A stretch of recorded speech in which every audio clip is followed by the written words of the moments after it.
सकाळ सकाळी आवरून आपलं निघालेलं गावात गेल्या गेल्या ही तोंड दिसली मला. नेल्याच्या मोबाईलचा काय तर इस्कूट झालता, ग्रीन लाईन आलती. पप्या म्हणला थांब मी करतो. मी करतो की लाईटर ना युट्यूबला बघितलं ना लाईटरचा. आता जाळतंय पप्प्या जाळायच्या आता म्हटलं तिथनं पांगल्याला बरं. गावातनं मला दह्याची पिशवी आणायची होती, ती घेऊन आलो, घरी ठेवली. नंतर जायचं होतं कराडला.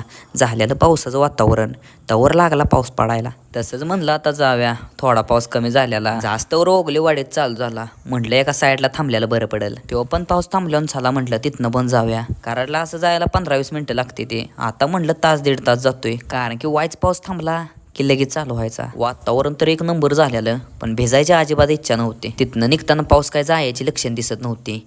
तसंच आलो भिजत. काय करायचं, पर्याय नव्हता. यस तवर फोगलो, तवर सुमे आलं मागणं. पावसा पाण्यास ती पण भिजत आले आणि माझं व्हिडिओ करतय काय भाष्यावर बाई. आणि त्याच्या बॅगवरची बाटली बघितली. थांब म्हटला, ताण लागली.